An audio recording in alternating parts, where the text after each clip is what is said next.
মোটামুটি আপনি আমি সবাই জানি। আর এই গুপ্তদল কি করতে পারে?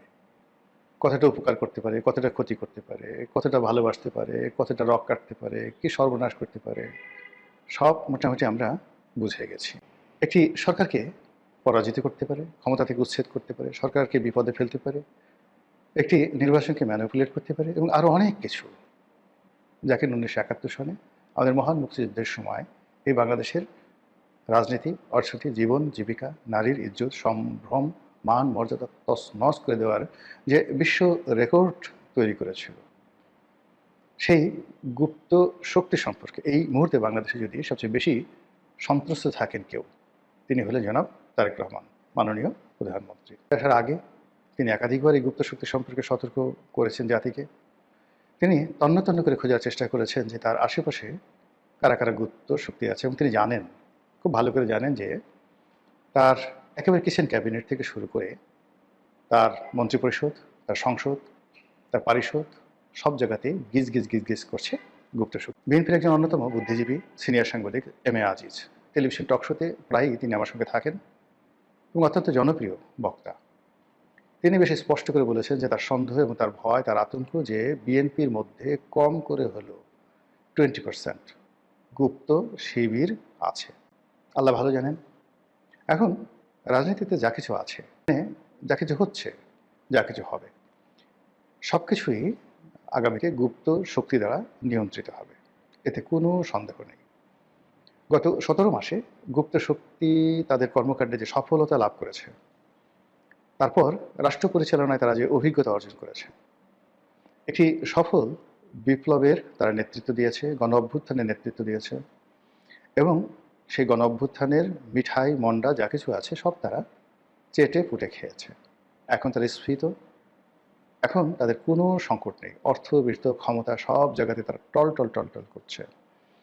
কেবলই মাত্র শেষ মুহূর্তে তারা ভারতের কারণে এবং আওয়ামী লীগের কারণে তাদের যে ম্যাটিকুলাস ডিজাইন, সেই ডিজাইন থেকে তারা পিছনে পড়ে গেছে এবং অপ্রত্যাশিতভাবে, মানে জনগণের অপ্রত্যাশা নয়, গুপ্ত শক্তির অপ্রত্যাশিত যে তাদের যে চিন্তা চেতনা, যেটা তারা কল্পনাই করেনি, সেই অপ্রত্যাশিতভাবে তারা পরাজিত হয়েছে এবং যারা বিজয়ী হয়েছে তারা কোনো অবস্থায় তাদেরকে মানতে পারছেন না। ফলে রাজনীতি খুব অল্প সময়ের মধ্যে জটিল এবং কুটিল হয়ে পড়েছে। এই রাজনীতি এখানে স্থির থাকবে না, এটা বলতে গেলে আমরা নিশ্চিত। আমাদের দেশে চিরাচরিত অবস্থা হলো যে এবার বর্ষাকাল যাক, শীতের সময় আসুক, দেখিয়ে দেবো আন্দোলন কাকে বলে। কিংবা এই রমজানের মাসটা যাক, ঈদের পর থেকে আমরা আন্দোলন শুরু করব। বাংলাদেশে এই মুহূর্তে এমনি ত্রাহি ত্রাহি অবস্থা চলছে। এবারের যে ঈদ, এবারে যে রমজান, এটা নানা কারণে আমাদের এই ঈদ এবং রমজানটি শ্রেষ্ঠতর হতে পারত। দীর্ঘ 15 বছরের যে একনায়কতন্ত্র, তারপর 17 মাসের আরও বাজে প্রকৃতির কর্তৃত্ববাদের শাসন, শেখ হাসিনার জমানাতে যে শাসন ছিল, শোষণ ছিল, তার সঙ্গে সঙ্গে গণতন্ত্র ছিল, উন্নয়ন ছিল, মানুষের কর্ম ছিল, সৃজনশীলতা ছিল, কবি ছিল, সাহিত্যিক ছিল, গল্প ছিল, কবিতা ছিল, সাংবাদিকতা ছিল, টক শো ছিল, রাজনীতির প্রতিপক্ষের হম্বিতম্বি ছিল, মামলা ছিল, মোকদ্দমা ছিল, পুরো সমাজ বৈচিত্র্যময় একটি সমাজ মানুষের বসবাসের উপযোগী ছিল। কিন্তু ডক্টর মোহাম্মদ ইউনূসের জমানা 17 মাস আমাদের সব কিছু তছনছ করে দিয়েছে।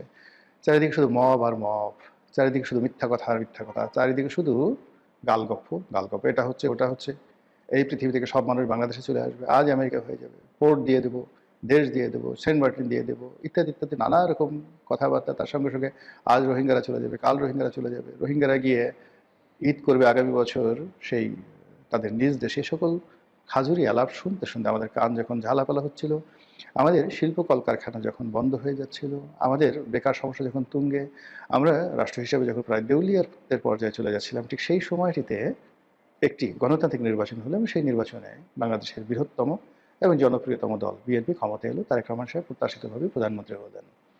এর সেটা আনন্দের কী হতে পারে? কিন্তু আমরা স্বস্তি পাচ্ছি না, অনেকগুলো কারণ।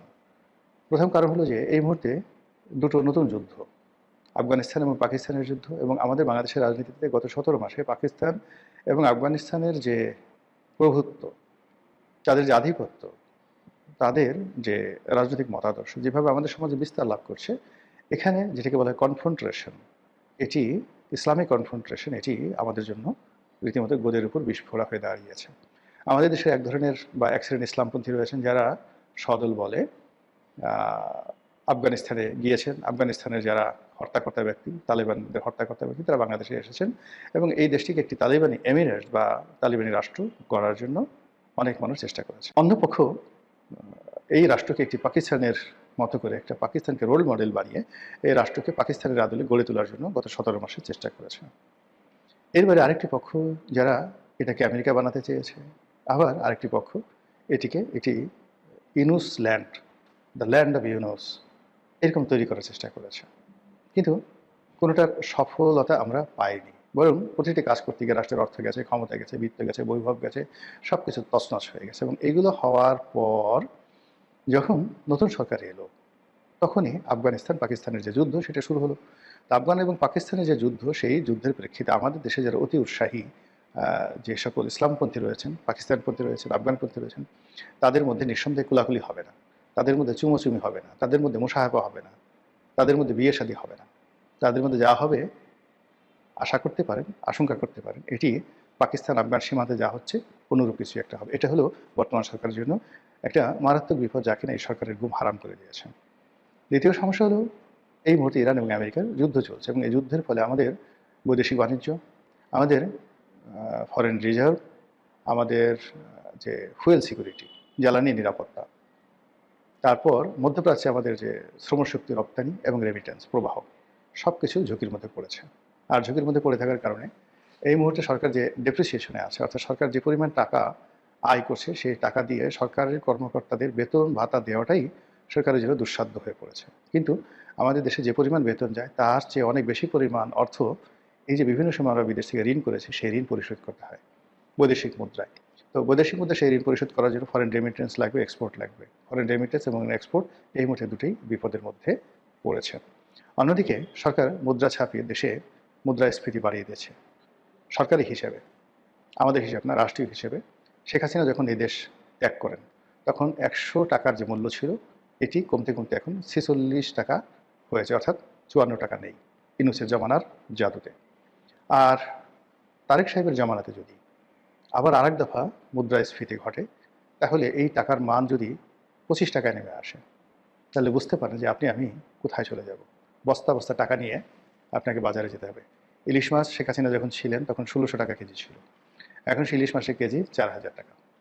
বোঝার চেষ্টা করেন যে ইলিশ মাছের গন্ধ শুকে আপনাকে সময় পার করতে হবে। এছাড়া আরও যে সকল জিনিসপত্র, নিত্য প্রয়োজনীয় জিনিসপত্র, সকলের দাম মারাত্মকভাবে বেড়ে গেছে। 70 টাকা ছিল বেসনের মূল্য, বেসন যেটা দিয়ে আপনার পেঁয়াজু, বেগুনি, হালিম যে বানান আর কি, বুটের ডাল, এগুলো এই কয়দিন আগে কিনলাম, দেখা গেল যে 120 টাকা না 30 টাকার দাম পার কেজি বেড়েছে।